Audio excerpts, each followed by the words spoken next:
The sound of shattering glass pierced the tranquility of Red River, New Mexico's dusty Main Street, as Madeline Armstrong crashed through the window of the town's only saloon. It was 1878, a year of promise for some, but for Madeline, it was just another chapter in her spiraling tale of misfortune.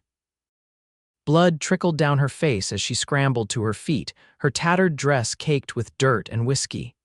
"You come back in here, you thieving witch," bellowed a voice from inside the establishment.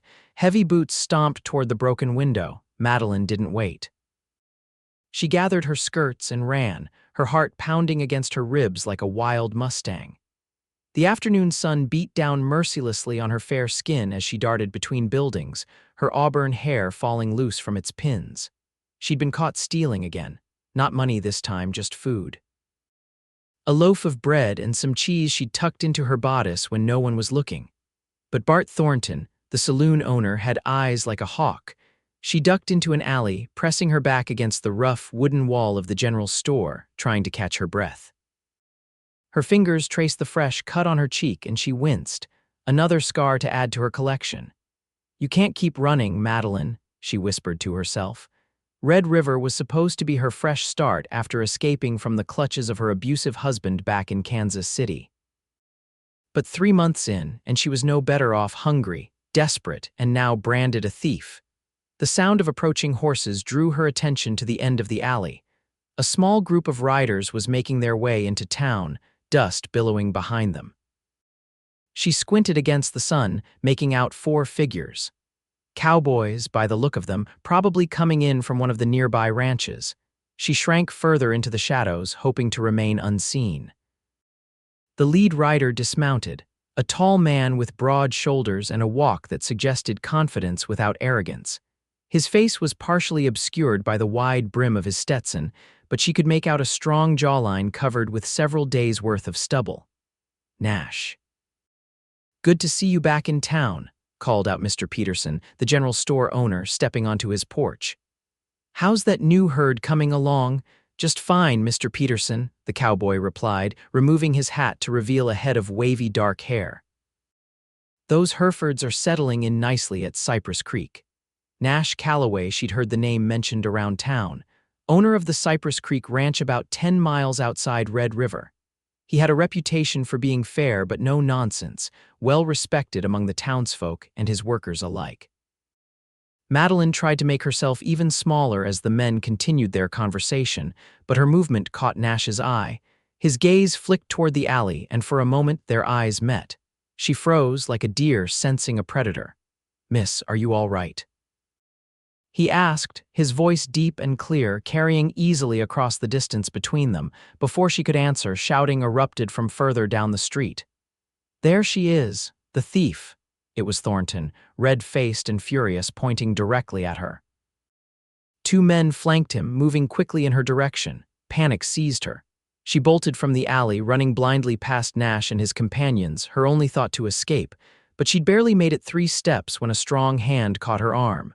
"Whoa there," Nash said, stopping her flight. "What seems to be the trouble?" "That woman stole from my establishment," Thornton bellowed, approaching them. "And she broke my window getting away." "I didn't mean to break anything," Madeline protested weakly, trying to pull free from Nash's grip. "I was hungry. I was going to pay it back." Nash's eyes traveled over her, taking in her thin frame, the bruises on her arms not entirely from today's incident, the desperation in her eyes. His expression softened slightly. "How much does she owe you, Bart?" he asked, not releasing her. $5 for the food and drink and another 20 for that window. It was an exaggerated sum, and everyone knew it, but no one challenged Thornton, who practically owned half the town. "Here's 30, Nash said, reaching into his pocket with his free hand and pulling out the cash.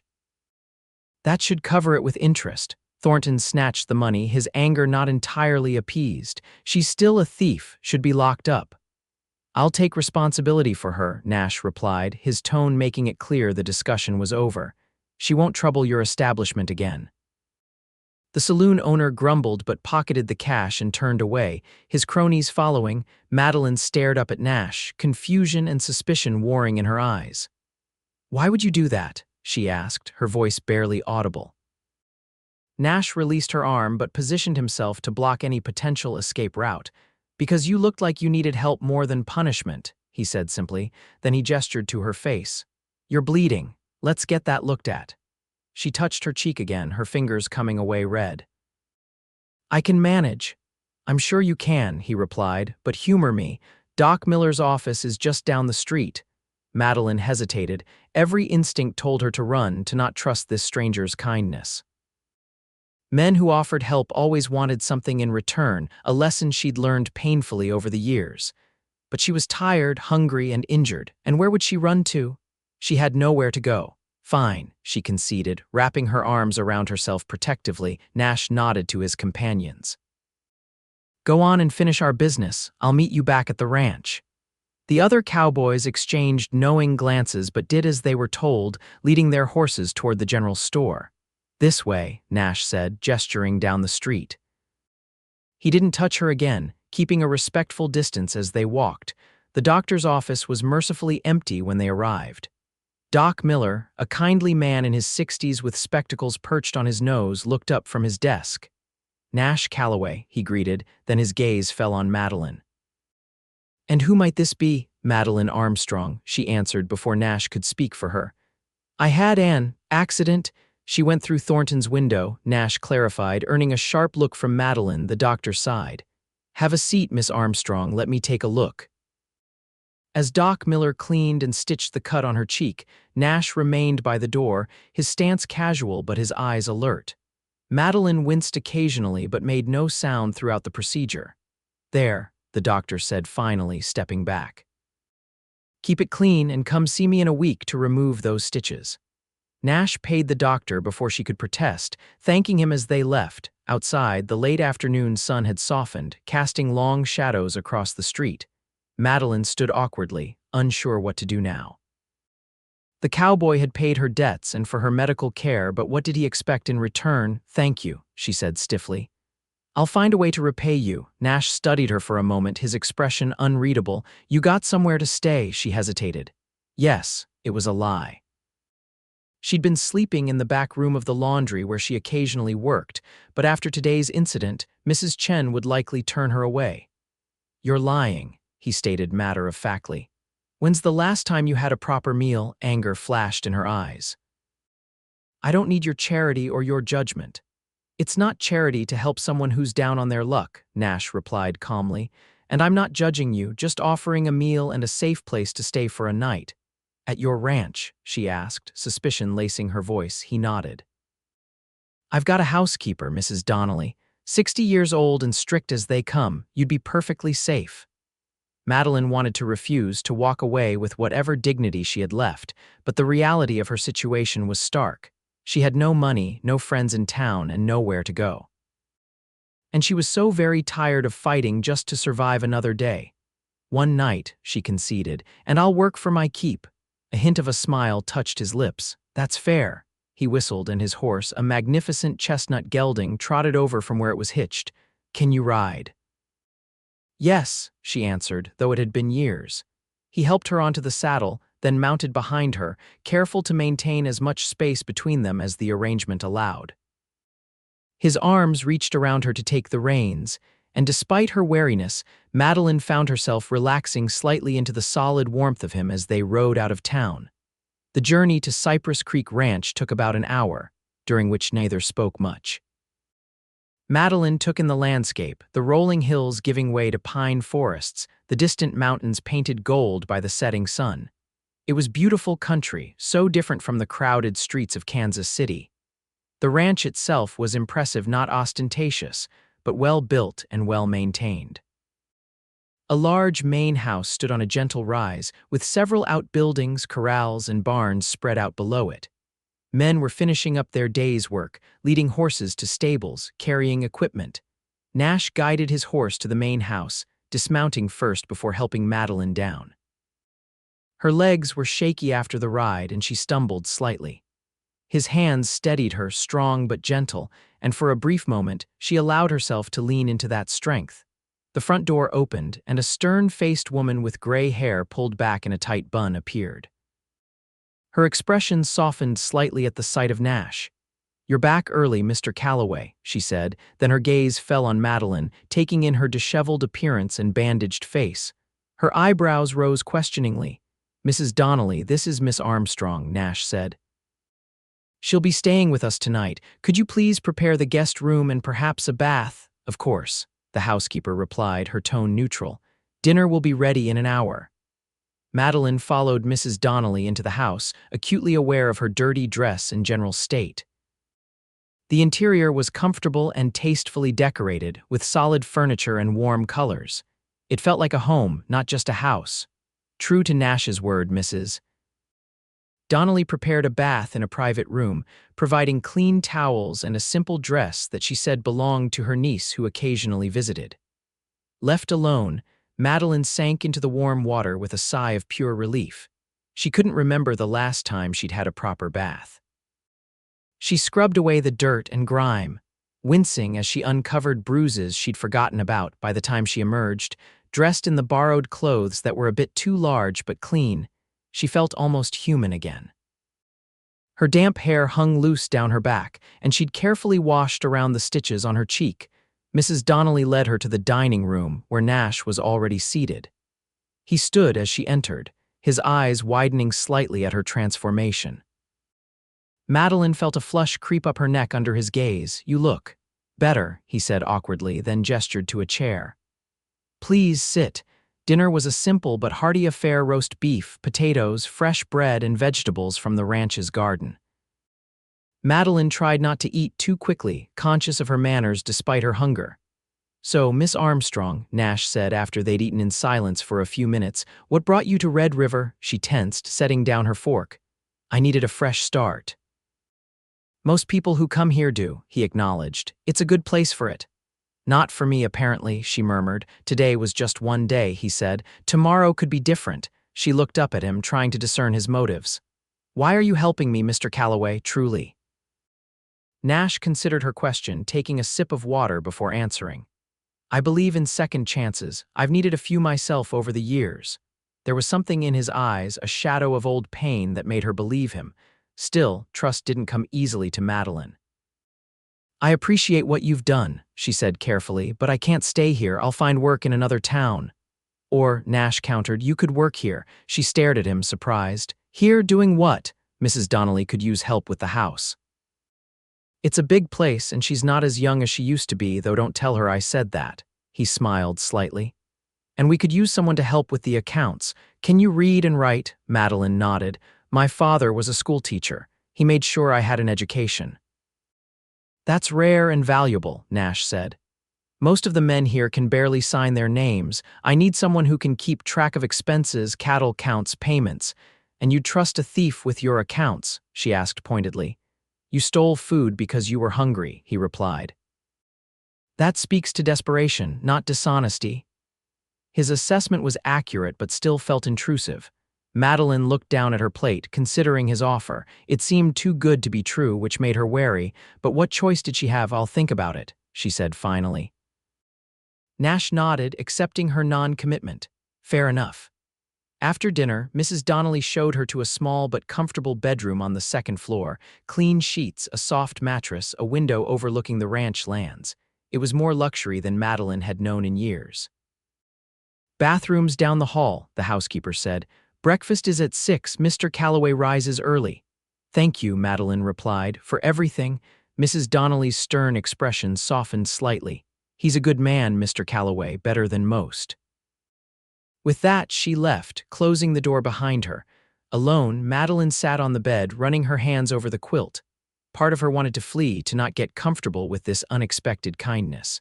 She'd learned the hard way that good things didn't last, that people who seemed kind could turn cruel. But she was so tired of running, of starving, of being afraid. Maybe, just maybe, she could stay for a little while. Rest. Heal. Then decide what to do next. She lay down, fully clothed, meaning only to rest her eyes for a moment. Instead, she fell into the deepest sleep she'd had in months. The next morning, she woke to sunlight streaming through the window and the distant sounds of ranch life already in full swing. For a moment, she was disoriented, then yesterday's events came flooding back. She sat up quickly, wincing at the stiffness in her muscles. A knock at the door startled her. "Miss Armstrong, breakfast is ready," came Mrs. Donnelly's voice. "I'll be right down," Madeline called, hastily smoothing her borrowed dress and attempting to tame her hair. Breakfast was eggs, bacon, biscuits, and strong coffee. Nash was already at the table, looking fresh and alert despite the early hour. He greeted her with a nod and a "good morning," but didn't press her with questions or conversation as they ate. Afterward, he invited her to see the ranch. "So you know what you might be getting into," he explained, "if you decide to stay." The tour was comprehensive: the barns, the stables, the bunkhouse where the ranch hands lived, the corrals and pastures. Nash introduced her to some of the workers they encountered, men who tipped their hats respectfully and looked at her with curiosity but not judgment. The final stop was a small office attached to the main house. A desk covered in papers, ledgers stacked haphazardly on shelves, receipts pinned to a board on the wall. It was organized chaos at best. "This would be your domain," Nash said, gesturing to the mess, "if you want it." Madeline stepped into the space, running her fingers over a ledger. "You really need help," she observed, unable to keep a slight smile from her lips. "Desperately," he agreed, returning the smile. "I can count cows and break horses, but paperwork." He shook his head. She hesitated, then made a decision. "I'll stay for a month," she said, "to get your books in order, then we'll see." Relief washed over his face. "Deal." He extended his hand, and after a moment's hesitation, she shook it. His palm was warm and calloused against hers, the touch brief but somehow reassuring. The next few weeks fell into a pattern. Madeline spent her mornings helping Mrs. Donnelly with household chores, learning the rhythms of the ranch. The afternoons were dedicated to bringing order to the chaotic office, organizing years of haphazard record-keeping. Nash would often join her after his day's work, sitting across the desk as she explained what she'd found, what needed attention. She learned more about him during these sessions. Nash had inherited the ranch from his uncle 5 years ago at the age of 28. Before that, he'd worked as a cowhand on various ranches across the territory, learning the business from the ground up. He was fair with his men, tough but not harsh, and they respected him for it. What she didn't learn, he didn't volunteer why he never married. What shadows occasionally darkened his eyes when certain topics arose. Why he'd taken a chance on a desperate woman with a scarred face and a troubled past. As for Madeline, she kept her own secrets close. Nash never pushed, never demanded her story, though she sometimes caught him watching her with curiosity when he thought she wasn't looking. The cut on her cheek healed, leaving a thin scar that would fade with time. The other, less visible wounds began to heal too, as days of regular meals, honest work, and safe shelter accumulated. She gained weight, her complexion brightened, and she found herself smiling more often. One evening, about 3 weeks into her stay, Madeline was returning from the office to the main house when she heard raised voices from the corral. Curious, she changed direction, following the sounds. Nash stood in the center of the corral, facing a magnificent black stallion that was clearly wild and not happy about its captivity. Several ranch hands watched from the fence, calling out advice and encouragement. "That one's too wild, boss," one of them shouted. "Not worth the trouble." "Every horse is worth saving if you have the patience," Nash replied, not taking his eyes off the stallion. His voice was calm, steady, a stark contrast to the animal's agitated state. Madeline watched, mesmerized, as Nash slowly approached the horse, speaking too softly for her to hear the words. The stallion snorted and pawed the ground, but didn't bolt. Inch by inch, Nash closed the distance between them. It was a dance of trust and will, beautiful and tense. Finally, Nash's hand touched the horse's neck, and though the stallion trembled, it didn't pull away. A cheer went up from the watching men. Later that evening, as they sat on the porch watching the sunset, a habit they'd fallen into recently, Madeline found herself asking about the horse. Why bother with him? The men seemed to think he wasn't worth the effort. Nash was silent for a moment, his gaze on the distant mountains. "Some folks are too quick to give up on something or someone that seems difficult," he finally said. "They can't see past the wildness or the fear to the potential underneath." His words resonated with something deep inside her, a recognition that threatened to crack the careful walls she'd built around herself. What if they're right? She asked quietly. What if some things are too broken to be fixed? Nash turned to look at her then, his eyes intent. I don't believe that, not about horses and certainly not about people. The conviction in his voice shook her. Tears pricked at her eyes and she looked away, unwilling to let him see how deeply his words had affected her. A week later, her promised month was nearly up. The office was organized, the accounts balanced, systems put in place to maintain order going forward. She'd done what she'd agreed to do, and now a decision loomed. Nash found her in the garden behind the house, sitting on a bench under an old apple tree. The evening was warm, the air fragrant with summer blossoms.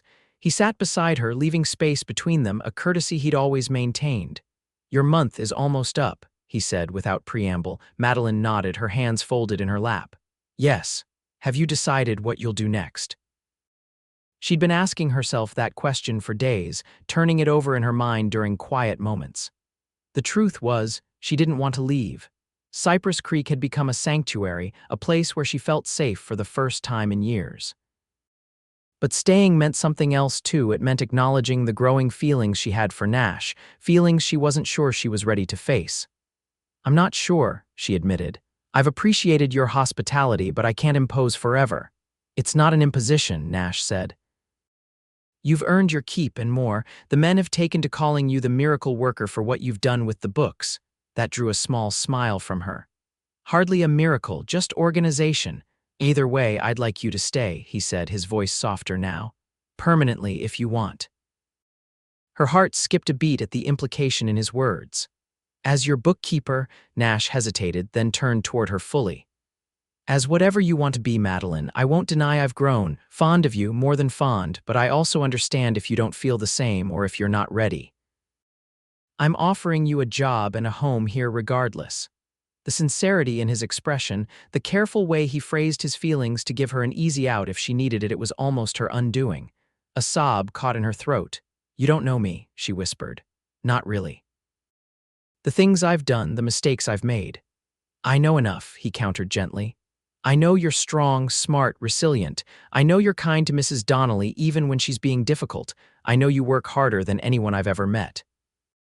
Whatever else there is to know, you can tell me when you're ready. Madeline stood abruptly, needing space, air. I can't, she said, her voice breaking. I'm not worth saving, Nash. I've done things I'm ashamed of. I've been places. With men. She couldn't continue, shame choking her words. Nash stood too, but didn't approach her. Let me decide that, he said quietly but firmly. Whatever you've done, whoever you've been, it was to survive. I don't judge you for that. She turned away, hugging herself tightly. My husband, she began, then had to stop to steady her voice. He was cruel, he hurt me in ways I can't talk about. When I finally got the courage to leave, he came after me. There was a struggle. I pushed him and he fell, hit his head. She took a shuddering breath. He died, Nash. I killed him. The confession hung in the air between them, and Madeline waited for the disgust, the rejection. Instead, she felt Nash move closer, still not touching her but close enough that she could feel his warmth. Self-defense isn't murder, he said, his voice steady. You did what you had to do to survive. The law might not see it that way, she replied bitterly, if they ever find me. Is that why you ran to Red River? Why you were so desperate? She nodded. I had nowhere to go, no money. His family is powerful in Kansas City. They'd never believe me over him, even in death. Nash was silent for a long moment, and Madeline braced herself for his withdrawal. But when he finally spoke, his voice was resolute. You're safe here, he said. No one knows you, and no one needs to know your past. As far as anyone's concerned, you're Madeline Armstrong, bookkeeper and valued member of Cypress Creek Ranch. She turned to face him, searching his eyes for any hint of doubt or disgust. She found none, only warmth and a determination that made her breath catch. How can you be so sure? She asked, about me, because I see you, he answered simply. Not who you were or what happened to you, but who you are, and who you are is someone worth knowing, worth. He hesitated, then finished, worth loving if you'll let me. The word loving hung between them, both a promise and a question. Madeline felt something inside her shift, a wall crumbling that had stood for so long she'd forgotten it wasn't a natural part of her. I'm scared, she admitted, her voice barely audible. I know. Nash reached out slowly, giving her time to pull away, and when she didn't, he took her hand in his. But you don't have to be scared alone anymore. The touch of his hand around hers was warm, steady, a lifeline she hadn't known she was searching for. Slowly, hesitantly, she stepped closer until there was barely space between them. Nash's free hand came up to gently trace the scar on her cheek, a touch so tender it made her eyes flutter closed. "Stay," he whispered. "Not just for the job or because you have nowhere else to go. Stay because this could be your home, because we could build something good here together." Madeline opened her eyes, finding his face so close to hers, his expression open and vulnerable in a way she'd never seen before. In that moment, she made her choice. "Yes," she said, the word both an answer and a beginning. Nash's smile was like the sun breaking through clouds. Slowly, giving her every chance to pull away, he leaned down. His lips met hers in a kiss that was gentle, questioning, and then, as she responded, deepening into something more certain. When they finally broke apart, Madeline rested her forehead against his chest, listening to the steady beat of his heart. For the first time in years, perhaps ever, she felt something close to peace. "It won't be easy," she murmured. "I'm damaged. There will be bad days." Nash's arms tightened around her. "Then we'll face them together. Day by day, that's all any of us can do." They stood there as twilight deepened around them, the first stars appearing overhead. Madeline knew there would be challenges ahead, nightmares, fears, the shadows of her past that might never fully disappear. But for now, in this moment, in the circle of Nash's arms, she allowed herself to believe in the possibility of healing, of a future where she wasn't defined by what had been done to her or what she'd done to survive. "Thank you," she whispered against his chest, "for deciding I was worth it." Nash tilted her face up to his eyes serious. "Never doubt it, not for a moment." And as his lips found hers again, Madeline felt the last of her resistance melt away. She'd come to Red River broken and desperate, convinced that her life was over.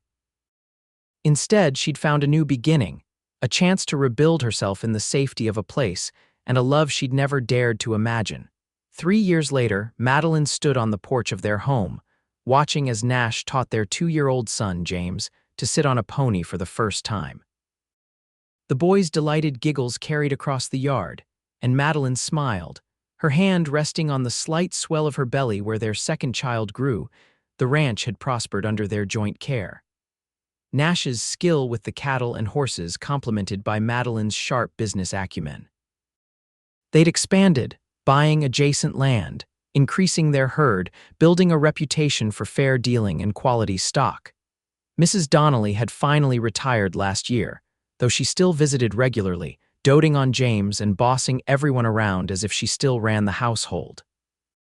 Madeline had hired a young woman from town to help with the chores, a girl who, like her once, needed a fresh start and a safe place. The nightmares came less frequently now, and when they did, Nash was there, holding her through the worst of them, his steady presence anchoring her to the present rather than the past. She'd learned to trust, to accept love, to believe that she deserved happiness. And Nash had kept every promise he'd made that night in the garden to protect her, to stand by her, to see her for who she truly was rather than the sum of her scars. As if sensing her thoughts, he looked up from the pony, his eyes finding hers across the yard. The love in his gaze still made her breath catch, even after all this time. He smiled, that particular smile he reserved only for her, and Madeline felt the familiar warmth spread through her chest. This was her life now, not perfect, not without challenges, but hers. Chosen, fought for, built day by day with a man who had seen her at her most broken and decided she was worth saving. And she had learned, finally, to believe him.